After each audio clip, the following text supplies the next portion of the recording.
산업통상자원부에 따르면 지난해 우리나라의 베트남 수출액은 609억 달러, 수입은 267억 달러로 무역수지 흑자가 342억 5천만 달러, 우리 돈 43조 원으로 집계됐습니다.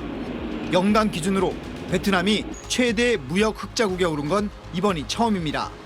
지난해는 한국과 베트남의 수교 30주년을 맞는 해로 다양한 분야에서 투자와 협력이 강화되면서 흑자가 대폭 늘어난 것으로 풀이됩니다. 베트남에 이어선 미국이 280억 달러, 홍콩 257억 달러, 인도 99억 달러 순이었습니다. 미국의 경우 수출액이 6년 연속 증가해 처음으로 1,000억 달러를 돌파했습니다.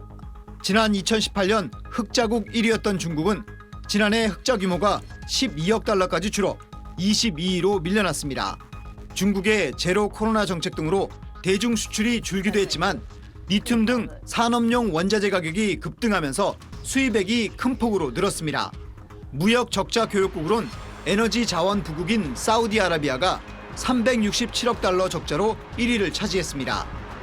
천연가스 대국인 호주가 2위였습니다. 2015년부터 7년 연속 무역 적자 1위였던 일본은 지난해 240억 적자로 3위로 내려갔습니다. 우리나라는 지난해 역대 최대인 6,839억 달러를 수출했지만 에너지 가격 폭등으로 수입액이 급증해 무역 적자가 472억 달러, 우리 돈 약 60조 원으로 역대 최대를 기록했습니다. SBS 최호원입니다. 지난해 10월 베트남에서 열린 한류 박람회입니다. 우리 기업 136곳이 참여했는데 이틀 만에 220억 원 규모의 수출 계약이 이루어졌습니다. Đến đây là để tìm kiếm đối tác để cùng phát triển và phân phối các cái sản phẩm phù hợp với cả công ty tại Việt Nam, hợp với lĩnh vực công ty của tôi tại Việt Nam. 지난해 처음 베트남에 진출한 한 화장품 업체는 단번에 우리 돈 190억 원 규모의 수출 계약을 따냈습니다. 품질은 유럽산 못지않은데 가격은 접근이 가능한 베트남 사람들의 그 니즈와 맞아떨어졌다고 생각을 하거든요. 첨단 산업 분야 교역도 늘면서 베트남은 지난해 우리나라의 최대 무역 흑자국이 됐습니다. 흑자 규모는 342억 달러, 우리 돈 약 43조 원으로 2위 미국, 3위 홍콩을 뛰어넘었습니다. 베트남에 진출한 우리 기업 수는 5,500여 개. 삼성전자의 경우 스마트폰 절반 이상을 베트남에서 생산하고 있는데 재료인 반도체와 센서 등을 한국에서 수입했습니다. 다른 나라가 쳐다보지 않을 때 우리가 그때 선점을 했던 거예요. 제조업 생태계에서 우리 기업들의 역할이 크기 때문에 앞으로도 이런 추세는 당분간 유지될 걸로 생각됩니다. 젊은 소비 인구가 많은 역동성, 높은 경제 성장률 등 향후 투자는 더 늘어날 전망입니다. 2018년 흑자 1위였던 중국은 22위로 추락했는데 제로 코로나 정책으로 경제 성장이 둔화된 데다 수입 원자재 가격도 급등했기 때문입니다. SBS 정준호입니다.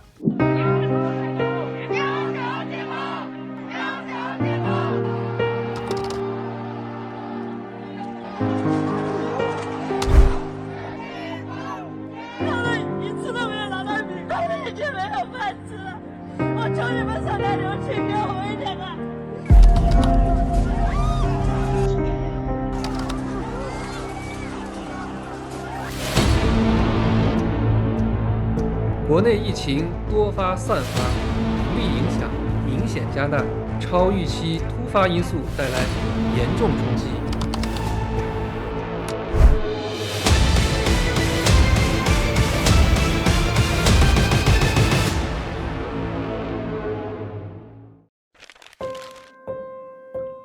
안녕하세요. SBS 아나운서 김다영입니다. 올해가 한중수교 30주년인 거 아셨나요? 미우나 고우나 중국은 우리의 최대 교역국이 됐죠. 하지만 그 내용은 점차 달라지고 있습니다. 한때는 우리 기업들이 저임금 인력을 활용할 수 있는 생산기지였고 비교적 만만하게 진출할 수 있는 거대 내수시장으로 비친 적도 있었지만 그건 옛날이고요. 외국 기업 투자를 유치하기 위해서 간쓸게 다 빼줄 것처럼 굴던 중국 정부는 그런 태도를 버린 지 오래입니다. 자, 오늘은 여러분들이 꼭 알아야 할 글로벌 핵심 이슈, 중국 경제 이야기입니다. 지난 20년간 우리가 누려왔던 중국을 통한 수출 호황의 시대는 끝나가고 있습니다. 그래서 우리가 중국의 대안인 시장이 필요하고 또 다변화가 필요한 그런 실정입니다. 이번 윤석열 정부의 외교 안보 정책과 맞물려 이 발언을 탈중국 선언으로 받아들인 사람이 많았었는데요. 아직까지 중국이 우리 수출의 25%, 수입의 23%를 차지하는 가장 큰 교역 상대국이고, 특히 2,000개 가까운 상품은 중국에서 80% 이상 수입해서 쓸 정도로 의존도가 큰 상황이라는 사정을 청와대 경제수석이 몰라서 했던 말은 아닐 겁니다. 중국과 비즈니스를 해온 기업들의 사정과 국제적인 동향, 국제 정치적 변화 등을 살펴보면 중국 시장이 예전처럼 기대할 수 없다는 건 이미 수년 전부터 예견된 흐름이었죠. 중국에 대한 무역 수지는 최근 몇 년간 꾸준히 나빠지고 있습니다.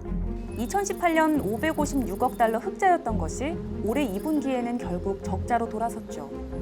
조금 자세히 들여다보면 올해 5월부터 4개월 연속 적자를 기록하고 있습니다. 도대체 대중 무역 수지가 왜 나빠지고 있을까요? 먼저 중국 경기 자체가 좋지 않은 탓이 큽니다. 중국은 올해 코로나19로 인한 선전, 상하이 수출산업지대 봉쇄와 물류 차질로 공장이 멈춰서는 경우가 많았습니다. 또 부동산, 건설업계 부채 위기로 소비 경기도 당국이 발표하는 수치보다 훨씬 나쁘다는 얘기가 나오고 있죠. 그런데 우리 기업들이 코로나19 이전엔 중국에서 큰 호황을 구가했었을까요? 그렇지도 않습니다. 우리나라 기업들의 중국 시장 점유율은 코로나19 전부터 하락 추세였죠. 삼성전자 스마트폰은 한때 중국에서 선망의 대상으로서 아이폰과 비슷한 지위를 누렸지만 지금은 중국 기업들의 제품에 밀려 시장 점유율을 1% 미만으로 추락했고, 고급 대형 TV나 승용차 등에서도 비슷한 현상이 나타나고 있습니다. 중국 기업들의 기술력이 높아졌기 때문에 기존 방식으로는 중국에서 생존하기 힘들고, 중국의 기업 경쟁력과 소비자의 안목이 급속히 높아지면서 우리 기업들은 거센 경쟁에 직면했고 결국 대중무역이 적자로 돌아선 건데 좀 다른 이유도 있습니다. 저임금을 활용한 수출 제조업에 매진하던 중국은 2010년경부터 내수시장과 국내 기업을 키우는 산업정책을 본격화했습니다. 그때 채택한 정책이 자국 기업에 대한 보조금 지급이었죠.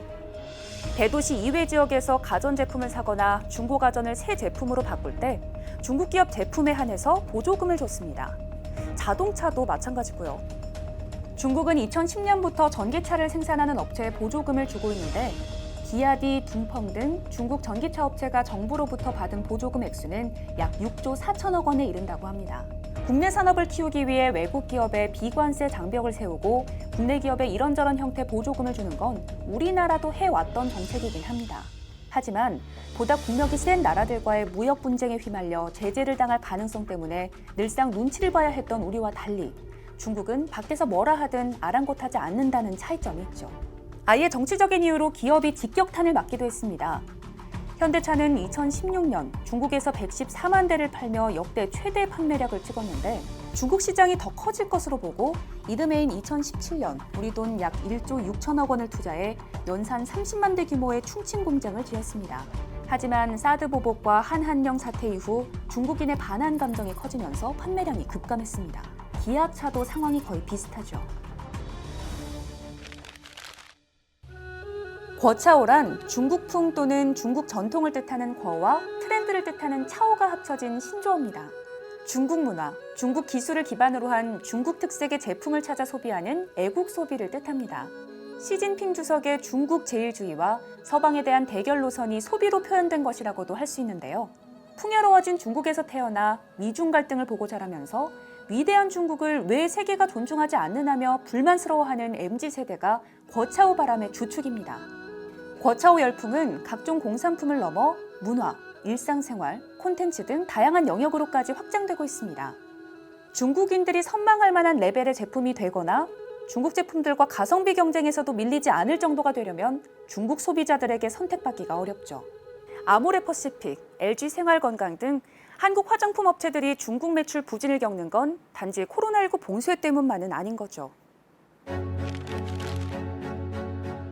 아무리 중국이라지만 애국주의만 밀어붙인다고 해서 사람들이 국산품을 사주지는 않습니다. 결국은 제품력이 뒷받침돼야 하죠.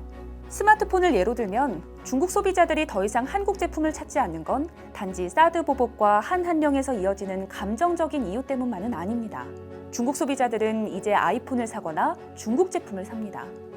화웨이, 오포, 샤오미 스마트폰도 중국에서 쓰기에 아무 문제가 없죠. 1980년대만 해도 한국의 해외 출장자나 교민 귀국 선물 1순위는 일제 코끼리 밥솥과 미제 맥스웰 커피였습니다. 김포공항 국제선 입국장에선 이런 외제 생필품을 산더미처럼 싸들고 들어오는 귀국자들을 온 가족이 나와서 맞이하는 풍경이 일상이었죠. 거의 모든 생활용품에 있어서 일제는 선망의 대상이었습니다. 하지만 피눈물 나는 노력 끝에 지금은 한국산 제품이 프리미엄급으로 세계 시장에서 인정받고 있습니다. 문제는 그런 역사를 중국도 쓰고 있다는 거죠. 소비재뿐 아니라 전기차, 배터리, 반도체 등 첨단 제품으로 가면 문제가 더 심각합니다. 我国科技发展的方向就是创新、创新再创新。 산업이 아날로그에서 디지털로 바뀌는 전환기에 우리가 디지털에 전력을 집중해 일본을 앞설 수 있었는데 비슷한 상황이 지금 한국과 중국 사이에 벌어지고 있는 겁니다. 한중수교 30주년을 맞아 대한상공회의소 산업정책실이 대중 수출 비중이 높은 품목의 변화 추이를 분석했는데 2021년에는 2000년에 비해 정밀기기, 정밀화학, 반도체가 눈에 띕니다. 한국의 2021년 반도체 수출 물량의 39.7%가 중국으로 간 건데 반도체 산업의 대중 수출 비중이 20년 새 3.2%에서 39.7%로 13배가량 증가했죠. 중국으로 수출된 정밀기기와 정밀화학 제품, 반도체는 중국 기업들이 다른 고부가가치 제품을 만드는데도 많이 쓰이는데 대한상인은 경제 안보와 직결되는 고위기술 산업군은 대외 리스크에 훨씬 민감하다면서 대중 의존도를 중국이 무기화하지 못하도록 수출 다변화 등 전략을 마련해야 한다고 보고서에 밝히기도 했습니다. 신성장 산업에서 한국을 위협하는 중국 최대 전기차 제조사 비아디는 내년에 한국에 진출할 계획으로 한국 내 상표권 등록을 마친 걸로 알려졌습니다. 비아디에 앞서 이미 중국의 중소전기차 업체들이 가성비를 앞세워 국내 업무용 전기차나 전기 오토바이 및 자전거 시장을 잠식하고 있고요. 글로벌 전기차 업체들에 대한 배터리 공급에 있어서도 중국의 기세는 무섭습니다. 중국 CATL은 세계 최대 배터리 업체인데 가격뿐 아니라 기술력을 인정받아 테슬라, 벤츠, 포드 등의 납품을 확대 중이죠. 산업연구원은 지난 6월 보고서에서 중국이 연구, 개발, 소재, 생산 등 종합 역량에서 세계 1위라고 평가했습니다. 그리고 산업연구원은 같은 달 다른 리포트에서 2차 전지의 중국 의존도를 내리는 것이 최대 현안이라고 밝혔죠. 반도체는 어떨까요? 중국의 반도체 산업을 질식시키려고 미국 정부가 애를 쓰고 있지만 엉뚱한 곳에서 균열이 나고 있습니다. 애플은 곧 나올 신형 아이폰에 중국 YMTC의 128단 낸드 플래시 메모리를 탑재하기로 했죠. 이 회사 제품만 쓰는 건 아니고 한국의 SK하이닉스, 일본 기옥시아에 이어 제3의 공급업체로 낙점한 것이긴 하지만 한중 기술 격차가 2년 이내로 좁혀졌다는 평가가 나오는 분야에서 중국이 도약의 계기를 마련한 겁니다. 중국은 최고 사양의 비싼 칩 분야에선 수년간 대만과 한국에 밀리겠지만 자국 내 제조업이 필요로 하는 중저사양 칩 수요를 자국산 반도체로 채워가면서 점차 경쟁력을 끌어올릴 것입니다. 노벨 경제학상 수상자인 폴 크루그만은 지난 8월 22일자 뉴욕타임스 칼럼에서 현재와 같은 독재 시스템의 중국 경제는 한계에 직면할 수밖에 없다고 지적했습니다. 그에 따르면 중국이 무역에서 벌어들이는 엄청난 흑자 가운데 너무 적은 부분만이 일반 대중에게 내려갔으며 그래서 중국은 그간의 성장에 비해 민간 소비가 약했다는 것이죠. 대신 정부 주도의 비효율적인 건설 투자가 남발됐고 주택 및 건설 부분이 빚에 기반해서 비대해졌습니다. 중국은 지속 가능하지 않은 이 게임을 놀랄 만큼 오래 끌고 왔지만 이제 문제가 터지고 있다고 폴 크루그만은 지적하고 있습니다. 게다가 제로 코로나 정책이 중국의 사정을 크게 악화시켰는데 이 모든 건 결국 아무도 절대 권력자인 시진핑에게 틀렸다는 말을 할 수 없었기 때문에 생긴 일이라는 겁니다. 주중 유럽연합 상위 부회장은 오늘날 중국에서 유일하게 예측 가능한 것은 예측이 불가능하다는 것뿐이며 이는 기업 환경엔 독이다라고 일갈했죠. 제로 코로나 한다고 걸핏하면 기업 활동을 중단시키고 중국인의 애국심을 건드렸다고 불매운동하고 그런 이유라도 분명하면 모르겠는데 무엇에 대한 보복인지 어떤 법규에 근거한 건지 알 수도 없는 이유로 기업 활동에 제약이 가해지는 일이 비일비재하고 러시아와 한편이어서 언제 신냉전의 불똥이 튈지 알 수 없으니 기업하기가 점점 나빠진다는 겁니다. 이런 여러 사정에도 불구하고 중국 경제가 이전에 그랬던 것처럼 세계 성장을 이끄는 강력한 기관차 역할을 한다면 기업들도 군소리가 없을 겁니다. 하지만 과연 앞으로도 중국이 그럴 수 있을까라는 의구심이 짙어지고 있는 상황인 거죠. 대한민국이 중국 경제와 맺어나가야 할 관계는 어떤 것이어야 할까요? 미국과 중러 간에 벌어지는 신냉전과 공급망 분리는 냉전 종식 후 30년간 진행된 자본에 의한 세계화가 일단락되고 탈세계화로 전환되는 거대한 흐름에 따른 것이죠. 좀 이러다 말겠지라고 생각한다면 아니한 판단입니다. 중국몽을 꿈꾸는 중국에게 우리가 머리 조아린다고 우리 물건 사주지 않습니다. 반면 현중정서에 올라타 중국 손절을 떠드는 것도 대안이 될 수 없죠. 중국은 여전히 우리 바로 옆에 있는 인구 14억의 거대 시장이며 우리 산업과 때려야 뗄 수 없는 관계로 얽혀 있습니다. 중국의 인건비가 많이 올라 인도의 대여섯 배 수준이라고 하지만 다종다양한 부품 소재 기업들이 한데 모인 클러스터, 높은 제조 역량, 도로와 전기 항만 등의 인프라는 여전히 중국을 세계의 공장으로 남아있게 하는 경쟁력입니다. 한 가지 분명한 건 계란을 한 바구니에 몰아넣는 어리석음은 범하지 말아야 한다는 것입니다. 우리가 겪었던 요소수 사태, 독일이 겪고 있는 러시아 천연가스 공급 중단 사태에서 볼 수 있듯 당장 편하다고 해서 한 나라에 지나치게 의존하는 건 그 나라에 우리의 목줄을 넘겨주는 것과 같은 위험한 일입니다. 수출도 수입도 다변화가 살 길이라는 말이죠. 지난 20년간 우리가 누려왔던 중국을 통한 수출 호황 시대는 끝나가고 있다는 말은 당장 탈중국을 하자는 헤어질 결심이 아니라 변화하는 현실에 대한 진단, 그리고 생존 전략 필요성에 대한 주의 환기로 읽는 게 맞습니다. 나는 가만히 서 있는데 시간이 흐르고 보니 풍경이 변하기라도 한 것처럼 면밀하고 꾸준하게 무게중심을 조정하는 자세가 필요해 보입니다.